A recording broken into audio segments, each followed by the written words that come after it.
No matter where you try and run or hide, he always knows where to find you.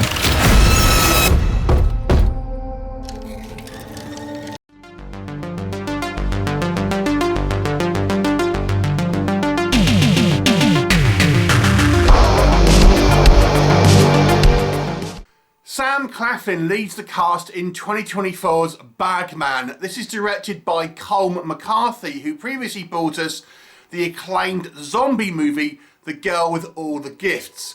So Bagman, I have to say, its poster is a little misleading. When you're looking at this poster, you're probably going to be thinking it's some type of possessed toy, imaginary friend, you know, demonic doll, that kind of thing. It isn't. This is about a supernatural entity, but it's kind of like a hooded figure that kidnaps children, partially based on the Pied Piper. But this doll image, I think, is, it's barely in the movie. It's just something that he uses as a prop to lure children, and I think is giving you the wrong idea about this movie. So what is the movie? Well, it focuses on this family. Sam Claflin's character is a guy called Pat, and he was menaced when he was a child by the Bagman, this kind of boogeyman that apparently steals away children and kind of puts them in a bag, runs off them, and looks like he eats them.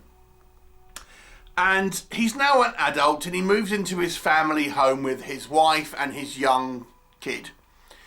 And there seems to be some type of entity, maybe this Bagman again, making an appearance, sort of taunting this family, potentially maybe targeting the young son.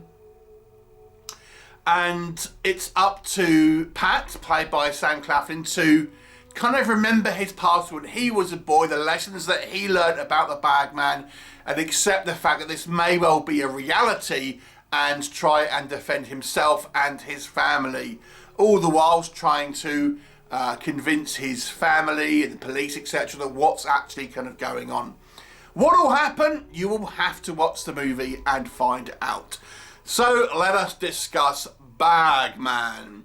So this is one of these studio horror films that kind of come out that is, you know, a bit more polished than a lot of the kind of the indie movies that you'll get, but it's not a mega high budget. So it's kind of it occupies that space of a well sort of produced film without being a totally mainstream film. So with that being said, I think the production values of this movie are quite impressive. I think one of the tricks here is the use of light and the cinematography. It seems whenever the Bagman is around, he affects the kind of the electrical lights, which causes them to kind of short out, creating darkness. And then there's the use of kind of shadow and certain kind of lights that, you know, go out at certain times and certain ones will stay on, things like that, to create this kind of like ominous atmosphere that I think this movie does benefit greatly from. I would say as well, Sam Claflin, I think, does a pretty good job here in a honestly somewhat of a generic role, if we're being honest, as the kind of the father that kind of knows what's going on. But I think he brings a humility to the role where you do feel he has all this kind of, he really does kind of know what's going on, but he just doesn't want to accept it, and the love for his family and things like that, I thought were all pretty good. And there's even some of the smaller roles, like for example, we have this police chief that you kind of know that you expect him just to kind of like poo-poo the idea. And while he doesn't necessarily believe it's something supernatural, he's not like shutting the doors completely that something is kind of going on. And I sort of quite like the fact that the police here don't seem to just dismiss claims of there is something going on. They still believe that there is some type of perpetrator, but obviously I think it's more terrestrial in nature. But I kind of quite liked a little bit more of a kind of a realistic idea here. Now this movie kind of uses folklore and mythology to create its kind of bad guy. And the thought of obviously an entity stealing your children is a horrific thought for most parents, I would suggest, and that I think gives this kind of movie some urgency about having to kind of protect your child, and can you be there, 24 hours a day on your child and constantly be looking at him, or is there going to be instances where you're not looking and this is where something can happen? And obviously this kind of relates to fears of real life parental issues where I only took my eyes off him for a second and X happened and things like this. So I think that the movie does tap into that kind of fear that many parents have. The effects wise, it's not as grandiose as one might expect. The movie's antagonist is more or less a guy in a hood.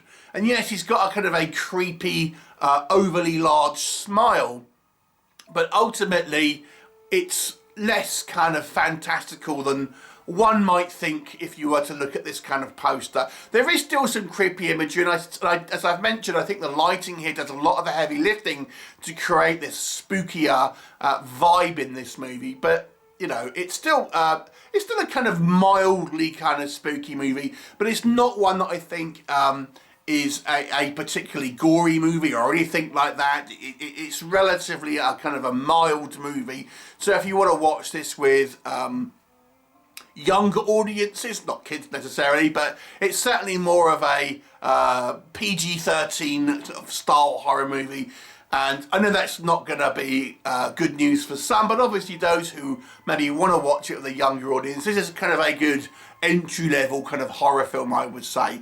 So if you do have, younger, like teenagers or something that want to watch a bit of a horror, this isn't going to be too bad for them. There's nothing too, gratuitous. There's a couple of kind of jump scares, but it's all relatively mild. But I think tying it into existing folklore, I think is a smart move.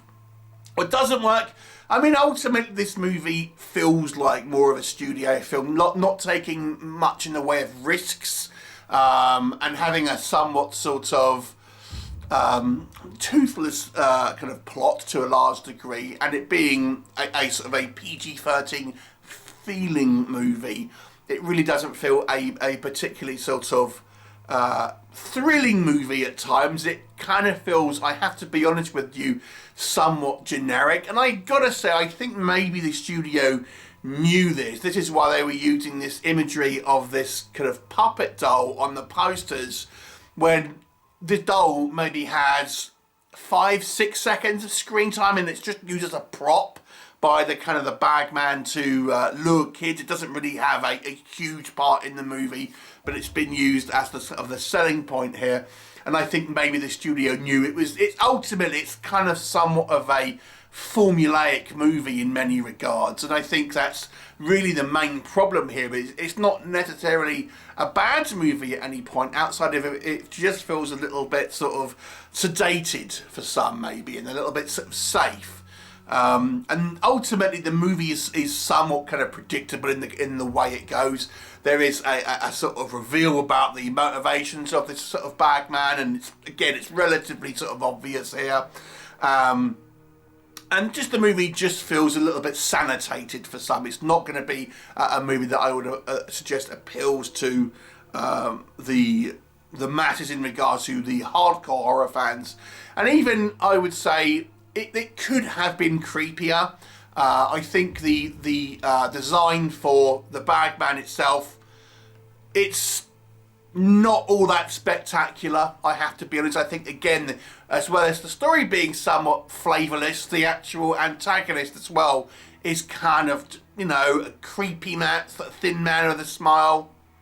We have seen this sort of thing before. Very minor point here, this is not really a criticism as such, but I always wonder when you have like supernatural creatures wearing like a shirt and clothes, I think, where are they getting these things from?